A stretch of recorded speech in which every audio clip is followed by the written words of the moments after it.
안녕하십니까. 유엔 미래 포럼의 박영숙입니다. 박영숙의 미래 TV 오늘은 벤 고르첼이 지금 Decentralized Governance Summit이라고 거기서 키노트를 했어요.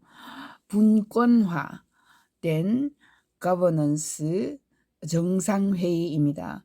그래서 정부도 기업도 단체도 모든 조직은 이제 분권화되어서 한 군데 중앙집중식으로 만드는 것이 아니라 디센트럴라이즈드 가버넌스로 만들어요. 이 대회에서 서밋에서 키노트를 하였습니다. 어제 한 건데 들어보시기 바랍니다. 제가 한국말로 한글로 다 번역을 했으니까 여러분이 한국말을 읽어보시면 되고요. 네.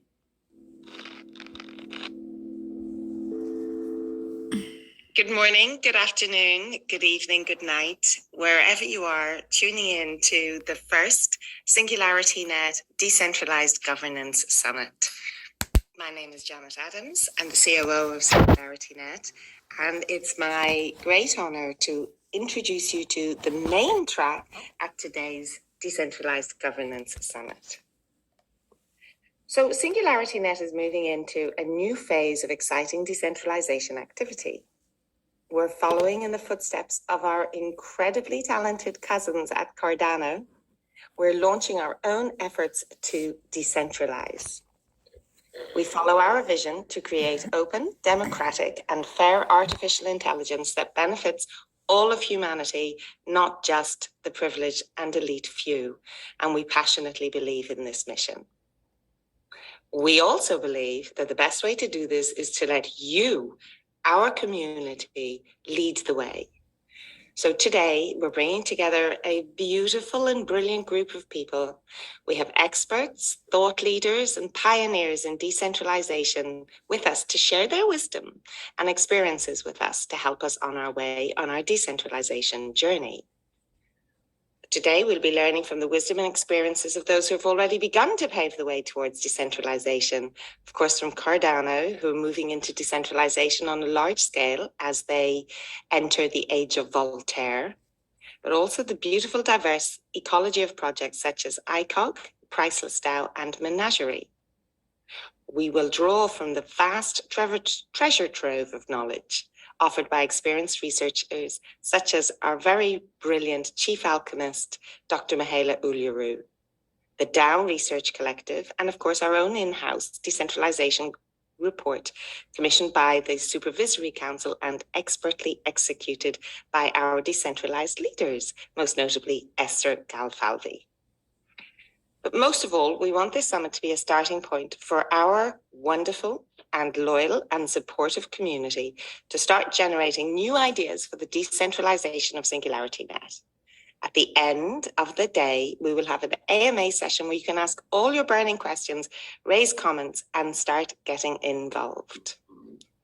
So to kick us off, I will hand over to our much loved and highly admired leader, Dr. Ben Goertzel, CEO of SingularityNet, who's going to speak about robust decentralized governance for AI networks. Good morning, Ben.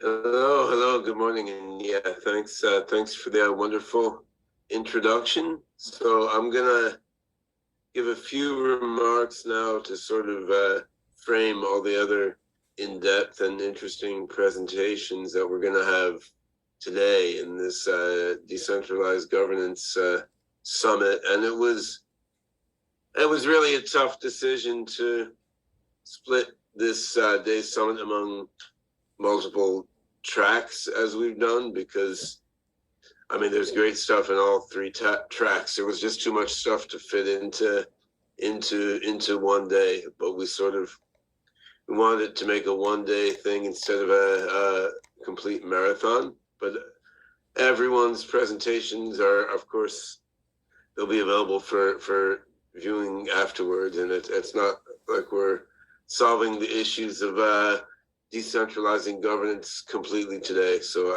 I encourage people to go back and dip into the videos of every track afterwards. There's a huge amount of insight and information that we need to pull together to really make decentralized governance of beneficial AGI work. And it's amazing to be aggregating so much insight and passion and experience on the topic as we are today, both in the talks and in the community members who will be participating in AMA and follow-on discussions, and most importantly, the follow-on actions that we're hoping to accelerate and help seed with the talks today and the discussions.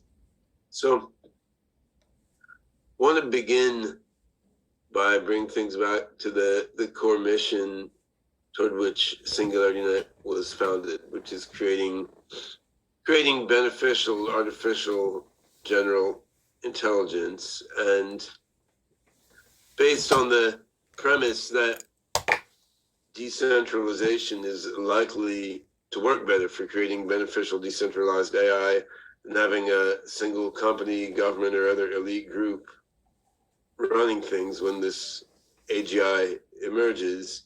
The mission of SingularityNet is then beneficial decentralized AGI. But it's important to understand decentralization is not a panacea where if things are just decentralized, they're good, right? I mean, you know, Somalia has been fairly decentralized in governance for a while. Decentralization can be violent anarchy and madness, which is not productive, right? So I mean, you're opening the door with decentralization, but you're not intrinsically solving problems just by decentralizing things, right? I mean, decentralization is just the absence of some dictator or oligarchy, and then there's a variety of structures that can be put in place within the overall rubric of decentralization. So how to make decentralization work so that decentralized beneficial AGI works and works better than centralized AGI in terms of the beneficial part. I mean, that's really the higher level topic at hand today, right? And if you want to build beneficial decentralized AGI, there's three key aspects, I think. I mean, one can enumerate it a lot of ways, but there's the platforms and protocols. So we have SingularityNet platform, we have NewNet, there's the Cardano network, which has its own powerful decentralized governance initiatives and aspects. There's the Hypercycle network, a new ledgerless blockchain that we're developing, which works closely together with Cardano. There's the AGI algorithms and architectures running on top of these platforms and protocols, right? So the OpenCog Hyperon system, I've been putting a lot of time to. We have this distributed knowledge metagraph. We have probabilistic reasoning algorithms, probabilistic programming, evolutionary learning, neural nets collaborating together within this self-modifying, self-updating, distributed and decentralized knowledge graph. And we've been developing this a lot within SingularityNet Foundation. We're also in the process of spinning off a project called True AGI that brings OpenCog Hyperon to enterprises and companies, which is an important way of rolling them out to transform what happens in the global economy.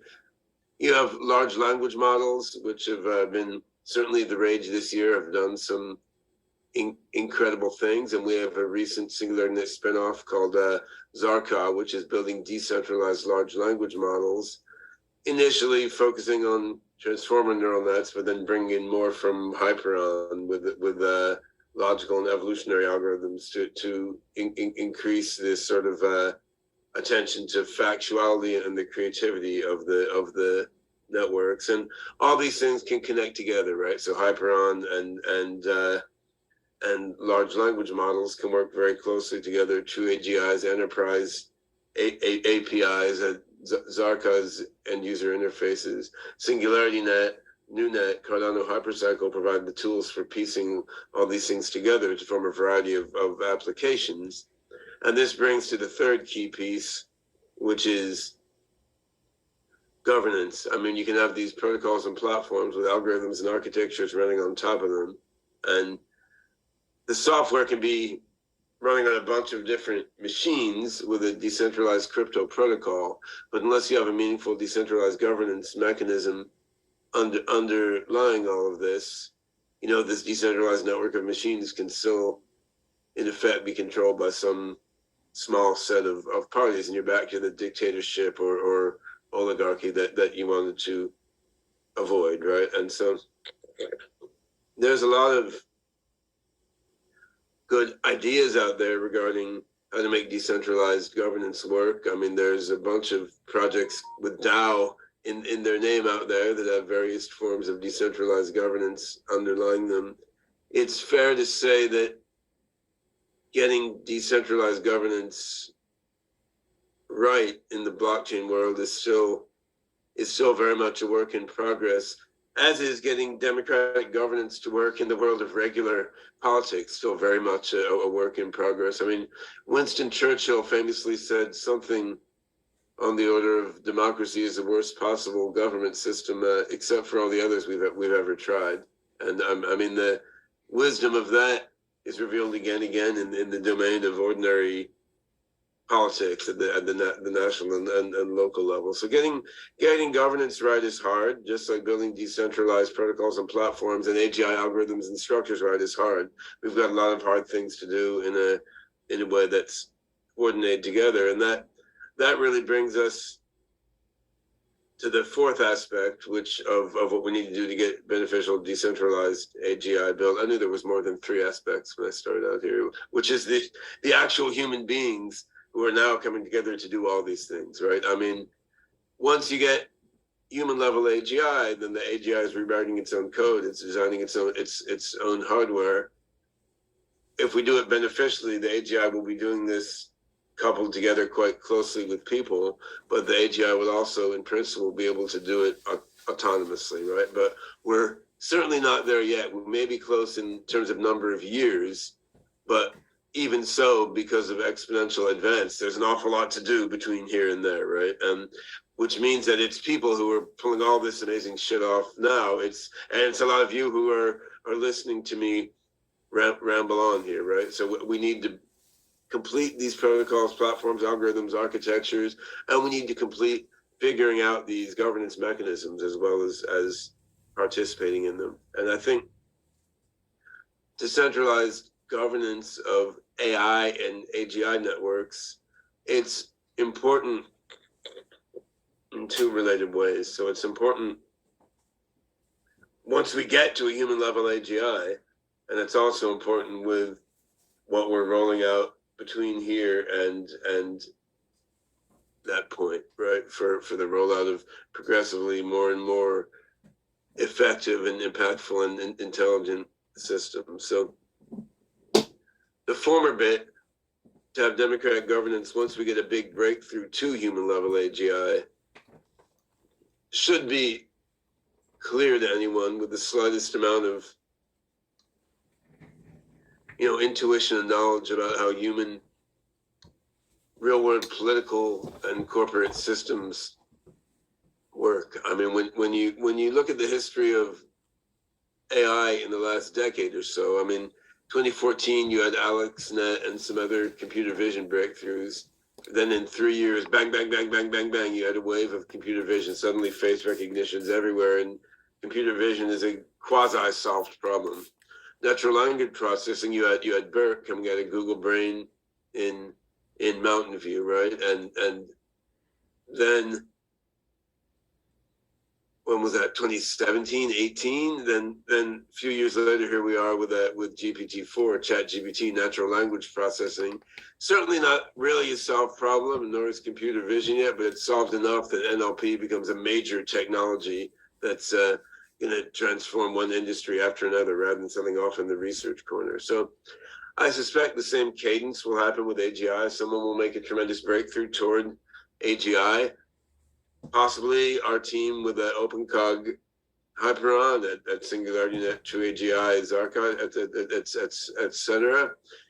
Could be somebody else, could be someone else leveraging our platform with a different AI algorithm and architecture. I mean, we're all about fostering a variety of approaches that can flourish in parallel, and when it makes sense, interoperate. But someone's going to make a breakthrough to AGI, then most likely on the timescale of a few years, you're going to see bang, bang, bang, bang, bang, more and more interesting things happening, fleshing out this initial AGI success, getting to the point where you have full-on human-level AGI, and then from that point, you're going to have a transition, I believe, from human-level to superhuman AGI, not all that slowly, because there will be software optimizations the human-level AGI can make in its own code base. It will upgrade its intelligence, along with slower things like inventing new forms of hardware and manufacture and so forth. So this whole process, it could occur in a way that's locked down, siloed, and owned by one government. It could occur in a way that's locked down, siloed, and owned by a big company, or it could occur in a way that's sort of growing up organically from a huge variety of parties all around the globe, many different companies, many different governments, many different individual developers, different university students. Some people are afraid of the latter. I'm a little afraid of the latter, but I'm more afraid of a big company or a big government owning the whole thing, because these entities have very, very specific goals. They want to make more money for their shareholders. They want to achieve hegemony for their own country instead of all the other ones. These entities have really, really specific goals, and they're not the right way for humanity to move towards realizing its overall goals of benefit for everyone. I mean, the vast, teeming, decentralized mass of humanity is really fucked up in a lot of ways, but at least it's not pursuing some highly narrow, specialized goal of making this one group of people richer or more militarily powerful than someone else. So I think there's no guarantees with the singularity, but I think the odds of broad human benefit coming out of it are higher if it's not orchestrated by some entity which is intrinsically driving towards something besides broad human benefit, right? So that this is why we want decentralized governance, during the phase where we're going from early AGI breakthrough to singularity. And we've all, seen enough thriller movies and read enough thriller novels to see what could go wrong if you have a small organization sort of running everything. I think there's also a lot of very good reasons for decentralized governance to play a large role before we get to a major AGI breakthrough. And there you sort of have to go through vertical market by vertical market, which I don't have time to do in detail there. But I mean, you can look in media and social media, all these issues with how do you moderate posts on social media networks, and how do you let writers get paid and artists get paid for creating media that people read? I mean, these are all things that centralized governance mechanisms and centralized companies and governments are proving really bad at, right? And you see this in every domain. I mean, in music, to take another example, I've been spending time on the context of the Jam Galaxy project. I mean, media we've been looking at in the Mindplex magazine and Mindplex social network project in Singularity Ecosystem. Music we've been looking at in Jam Galaxy project. And I mean, there you have a situation where within not that many years, AI is going to be able to compose and play music as well or better than humans. I mean, certain humans will have certain amazing inspiration and unique musical style and flair coming out of their humanity, but really high quality music of all sorts is going to come out of AI as well. It's going to be trained based on models learned from music made by human musicians, right? And so then how do the humans musicians whose music is used to train the model, how do they play into decisions about how the first generation of really powerful AI musicians are rolled out, right? They should have some say in it, since it's their music that trained the models in the mind of the AI. But I mean, right now, how much say do musicians have over Spotify, right? So or over U.S. government's laws about the rights associated with music. medicine as one more example. I mean, who chooses the direction of medical R&D, which therapies are developed, at what pace they're rolled out, where they're rolled out, even though, you know, these therapies are discovered based on applying research tools to data from our own bodies, right? Why aren't the people whose bodies are supplying the medical data having some say over the course of medical research and deployment of therapies? I mean, we could go through manufacturing, supply chain, finance, and DeFi, like we're looking at with Singularity now and Cogito. I mean, in every single vertical market, AI is playing an increasingly transformational role. The transformational role of AI is just amping up and speeding up. There's loads and loads and loads of decisions to be made as AI rolls out across vertical markets. We would like these decisions to be made by the people whose data is feeding the AI and the people whose lives are impacted by the AI, but this needs decentralized governance mechanisms underlying the protocols, platforms, algorithms, and architectures delivering these amazing vertical market functions, right? So, I mean, I'm a big optimist about the singularity and about AGI and other technologies ultimately delivering very broad benefit to human beings and other life forms. I think from a purely rational basis, the confidence intervals have to be made very wide in any statements about what happens once you have human level AGI. We're going into a quite unknown domain here, but on a sort of heart and soul and intuition level, I'm very optimistic about what's coming. I can also see a lot of very tough transitions between here and there, you know, particularly as these technologies transform the economy of the developing world. And I've done a bunch of work with amazing AI developers and roboticists and bioinformaticists in Ethiopia over the last decade. I think we have Betty Desi from the ICOG Labs Initiative in Ethiopia talking in this summit today. And I mean, what happens in sub-Saharan Africa when more and more jobs are taken over by AI is not very clear. I mean, you have subsistence farming there, but that doesn't pay people's phone bills nor buy them prescription medications for their aging parents, right? So you've got a lot of tricky issues that are going to be unfolding during the transition period between here and benevolent superintelligence, even if my highly optimistic intuition and feeling is right about what happens when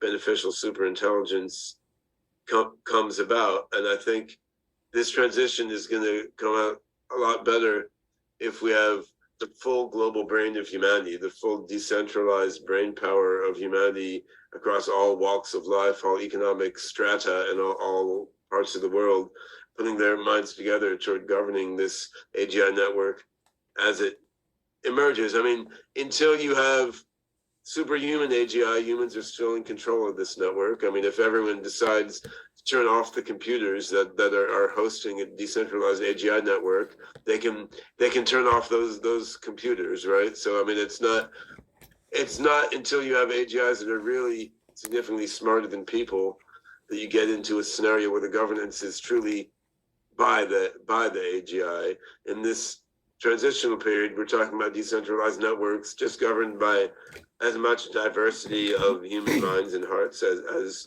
possible. Now we have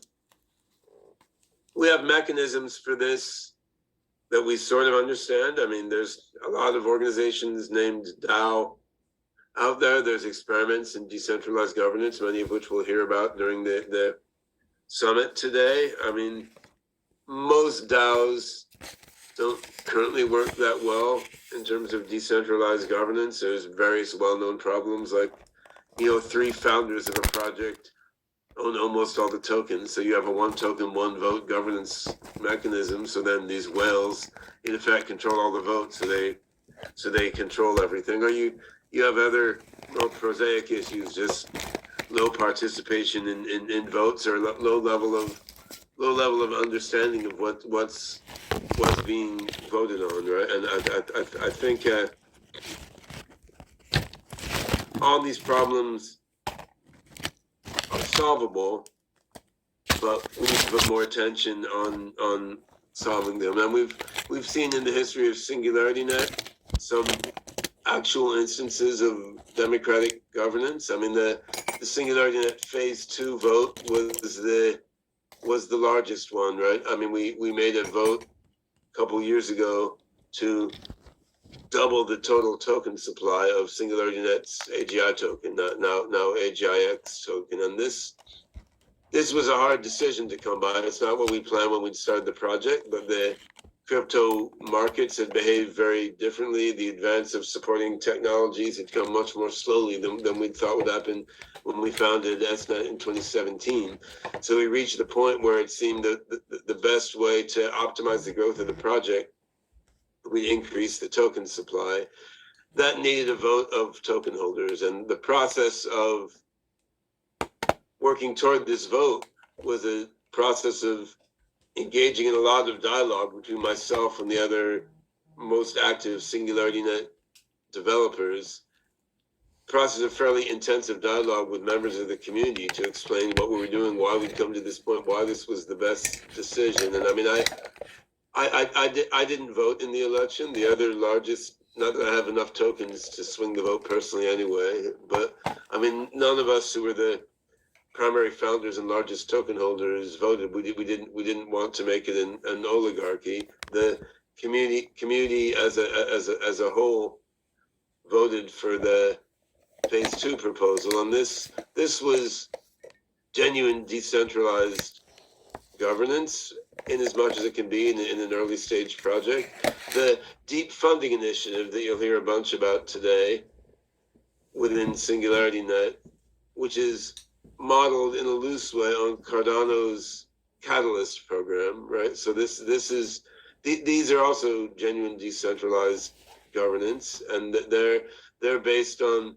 tokens being allocated to projects building on decentralized protocols and platforms, and the projects are proposed from the community, and the community then votes on which projects will get the tokens, right? So this, it's guided to some extent by those of us who founded and put our lives into the project, but I mean it's largely bubbling up from the community, and that's decentralized governance. There's loads of other great examples of decentralized governance outside of Singularity Net. Of course, Cardano has been making leaps and bounds forward in decentralization of their actual crypto network in operation and decentralized governance. And I'll have a chat with Charles Hoskinson on that stuff later today. And there's been functioning aspects of decentralized governance in various DeFi protocols where the community has voted on measures to deal with weird changing economic conditions. But on the whole, I think we need to up our game as regards decentralized governance if we're going to have decentralized governance mechanism capable of sort of shepherding the birth of the singularity. And the examples that I've mentioned here are some inspirations to draw on, right? So when we formulated the original Singularity Net white paper in 2017, we planned there a gradual unfolding over a number of years of more and more thoroughly decentralized governance, where the community is participating, whether by majority vote or other explicit participatory mechanisms.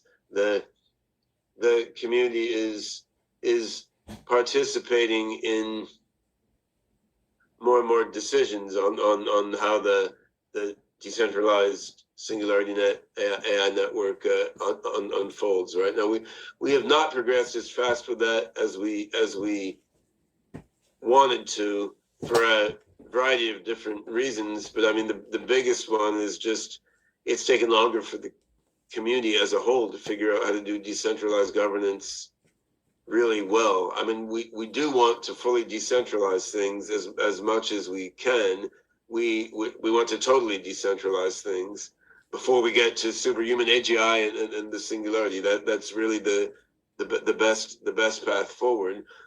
On the other hand, we're building a lot of complicated stuff, and we don't want to throw it open to complete chaos and dysfunction when we are, I believe, progressing in a reasonable, as orderly as we can way toward developing and rolling out amazing things. So my goal in pushing toward this summit today is over the next 2 years from now to radically transform SingularityNet's governance in the direction of decentralization and DAO-ness, right? And so this can take the form of creating an entity called Singularity Net Community DAO, SingCom DAO, we've been calling it, and gradually putting more and more functions now done by SingularityNet Foundation and elsewhere in the ecosystem, step by step into SingCom DAO as its functions unfold. And it may take the form of creating other DAO or DAO-like entities working together with SingularityNet Community DAO. How did I pick 2 years? Well, it always takes longer to do things than one thinks, or I can't say always. Sometimes things happen amazingly fast, and you're just blown away by how fast they've unfolded. But often things end up taking longer than one thinks. So my initial thought was, let's do this in a year. Then I doubled it, and I think creating human level AGI may be coming soon. I think it's much more likely it comes in 3 or 4 years than 1 or 2 years. So I think we more than likely have a couple years to get the decentralized governance fully rolled out before the thinking machines start to get smarter than us. But still, there's a clock ticking in terms of AGI maybe coming very fast. We can't really say. Ray Kurzweil said 2029.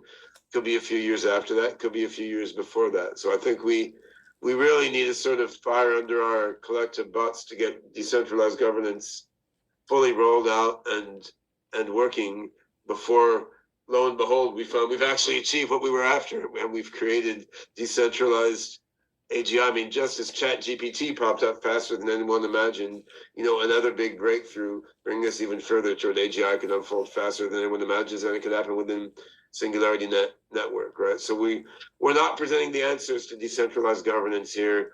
We're just trying to gather together ideas and energies toward the formation of community working group that will then start working in a regular and intensive way to generate and implement at least reasonable answers.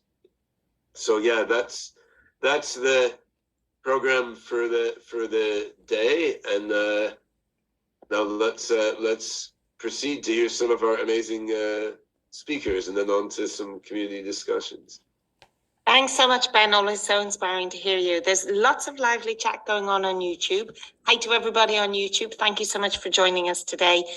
Special thanks to Max Quasar, who has sent all of his students to watch us as well, which is super fantastic.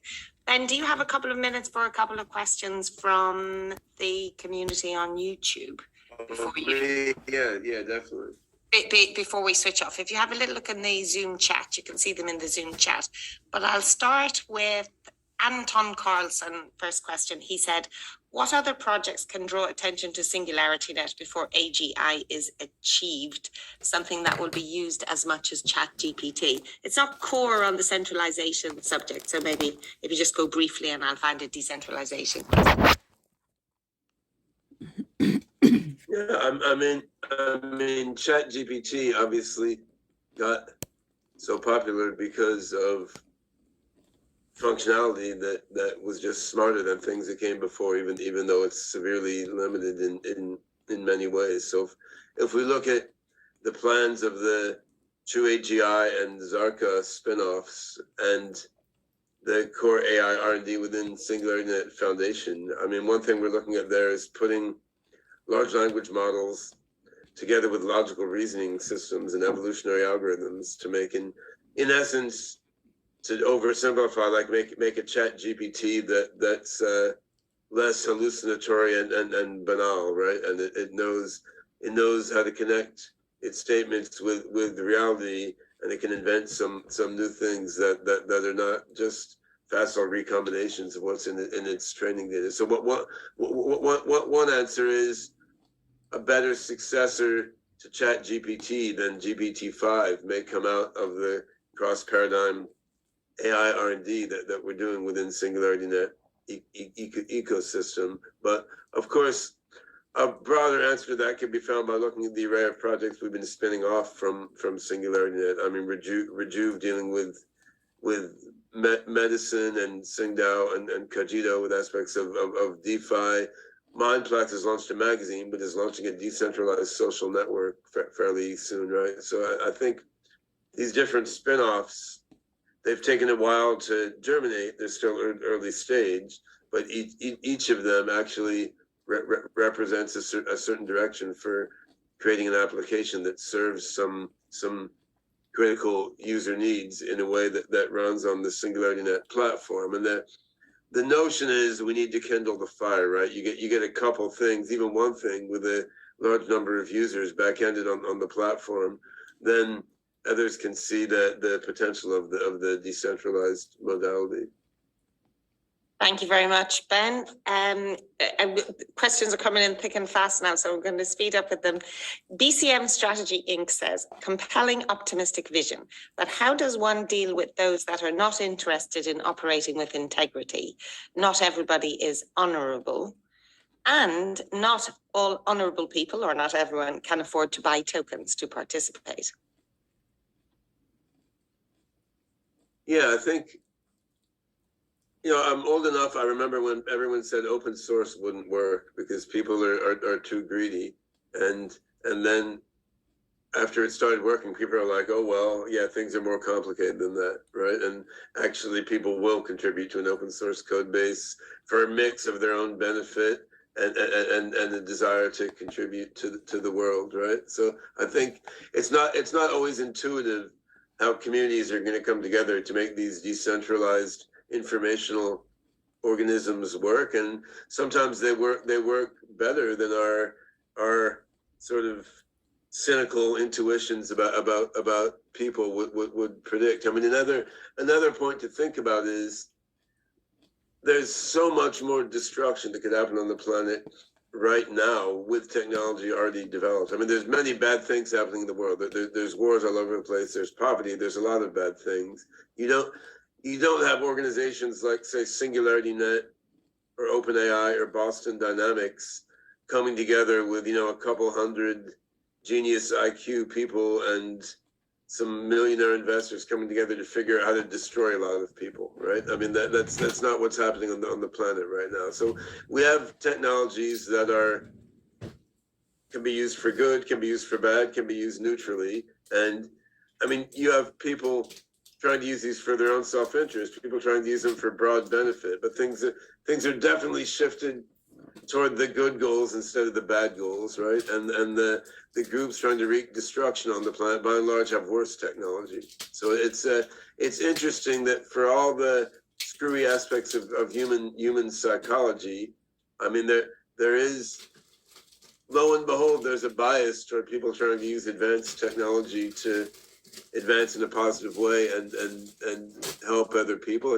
It can be easy to lose sight of that just because our media has evolved to throw a lot of bad news at us, right? So I mean, I think there is of course a risk in opening things up that, you know, bad entities can take what you've opened up and use it for bad means. I don't think that risk is worked around by centralizing things, though. I mean, something can be developed in a centralized entity, and even if the person running that centralized entity is noble and good-hearted and self-aware, you know, we've all seen the movie, the second in command gets recruited somewhere else by offers of great wealth, right? I mean, so we don't have guarantees in human systems, and I think that openness and democracy has a higher success odds than anything else. Thank you very much, Ben. And we could stay and talk, answer questions for quite some time, but we have to move on to our next fantastic speaker. But I just want to say thanks very, very much to all of you on YouTube. Thanks, Max, bringing together your hippie jazz musicians. It'll be great to play with them one of the days. Thanks to Tukar Jobs, always such a regular participator. And thank you for your suggestions of a 24/7 interactive town hall. Tony Charnecki, and apologies if I spell that wrong. Some fantastic ideas that we can take forward into our thoughts going forwards by the time we get to the end of the day. So I'm going to say goodbye to you now, Ben, but I think you're back later for the AMA. Is that right? I'm back for a fireside chat with Charles Hoskinson, and then for some AMA and discussion at the very end of the event as well. And I'll be lurking around watching the talks and questions for most of the day. All right, amazing. Thank you, Ben. And I'll see you shortly, and really looking forward to the fireside chat with Charles Hoskinson. Thank you for your inspiring opening to the day.